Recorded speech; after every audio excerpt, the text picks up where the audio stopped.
سب جانتے ہیں اس کے معنی ہے یہاں تک کہ وعبد، اس کا مطلب ہے تو عبادت کر۔ کس کی عبادت کر؟ مفعول چاہیے، تو مفعول آپ کو پہچاننا آتا ہے کہ وہ منصوب ہوتا ہے، لہٰذا رب کا آپ دیکھ رہے ہیں مرکب اضافی آپ کا منصوب ہو کر استعمال ہو رہا ہے۔ تو عبادت کر اپنے رب کی، حتیٰ یہاں تک کہ، اب دیکھیں وہ حتیٰ اسی معنی میں یہاں تک کہ، اس لفظ کے بعد جب بھی فعل مضارع آئے، یہ میں شرط اس لیے لگا رہا ہوں کہ حتیٰ کے بعد آپ کو اسم بھی نظر آ جاتا ہے، جیسے قرآن مجید میں حتیٰ مطلع الفجر، ترجمہ یہاں تک ہی کرتے ہیں ہم۔ حتیٰ کے بعد فعل مضارع آئے گا تو آپ نے نوٹ کرنا ہے کہ وہ منصوب یا خفیف ہو کر استعمال ہوگا۔ یاتیہ کون سی کیٹیگری ہے؟ پہلی۔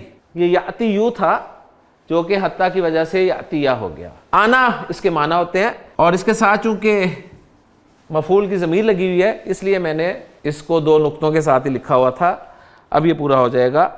یہاں تک کہ وہ آ جائے تیرے پاس، یہ دو میں سے ہے تو اندر باہر، ابھی اس وقت اندر ہے کیونکہ ہمیں آگے کچھ نظر نہیں آ رہا مرفوع، تو آگے آ رہا ہے الیقین۔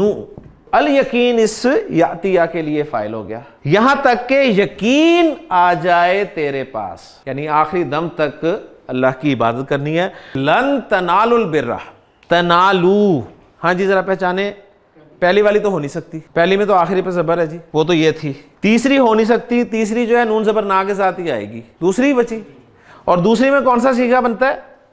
یہ والا۔ تو لن تنالو، یہ یا والی ہے، یہ تا والی، تو یہ تا والی ہے ایکچولی، کیونکہ علامت مضارع سے پتہ چلے گا آپ کو کہ تا والی ہے یا والی ہے۔ اگر یا لگا ہوتا تو یہ نالو ہوتا۔ تو لن تنالو البر حتی تنفقو، تنفقو پہچانے، 1 2 3 کون سی شکل نظر آ رہی ہے؟ دوسری۔ تو گویا یہ تنفقونا تھا، وہ تنالونا تھا، حتیٰ کی وجہ سے ان کا نون ڈراپ ہو گیا۔ حتیٰ تنفقو مما تحبون، لن کیا کرتا ہے؟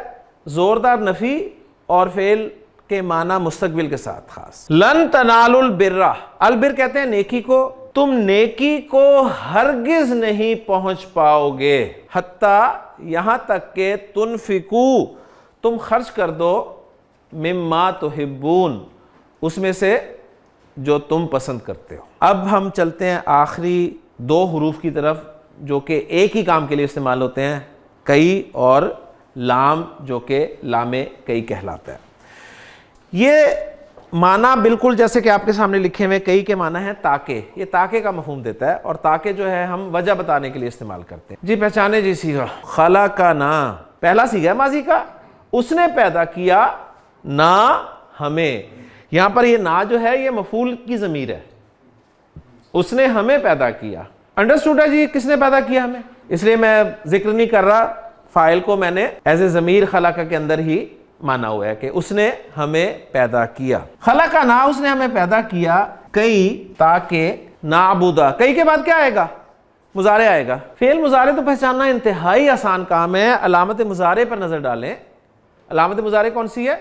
نون۔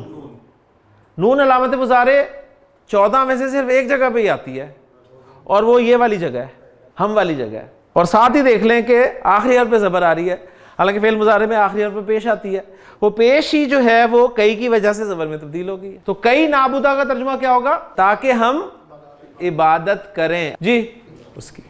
خلقنا کئی نعبدہ، اس نے ہمیں پیدا کیا تاکہ ہم اس کی عبادت کریں۔ اب یہ کئی جو ہے اس کی جگہ پر میں لام بھی لگا سکتا ہوں۔ کون سا لام؟ جو کہ لام کئی ہے، اس نے بھی وہی کام کرنا ہے، فعل مضارع کو منصوب یا خفیف کر دینا ہے۔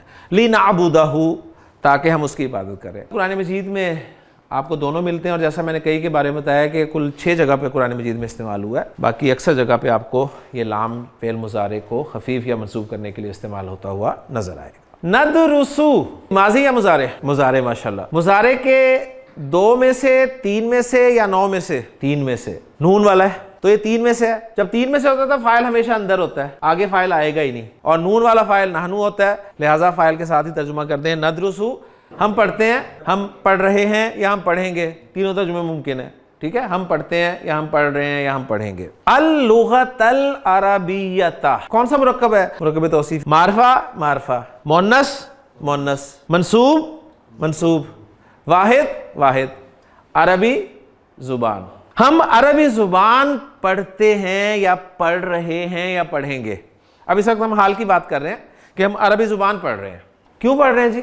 لی، تاکہ فعل مضارع کا 14واں صیغہ ہے اور اس کے معنی جاننا چاہتے ہیں تو دیکھیں فا ہا میم فہم. فہم کسے کہتے ہیں؟ سمجھنا. لنفہما، تاکہ ہم سمجھیں. کیا سمجھیں بھائی؟ القرآن، قرآن، والحدیث، اور حدیث. تو ندرس اللغۃ العربیۃ لنفہم القرآن والحدیث. ہم عربی زبان پڑھ رہے ہیں تاکہ ہم قرآن اور حدیث کو سمجھیں.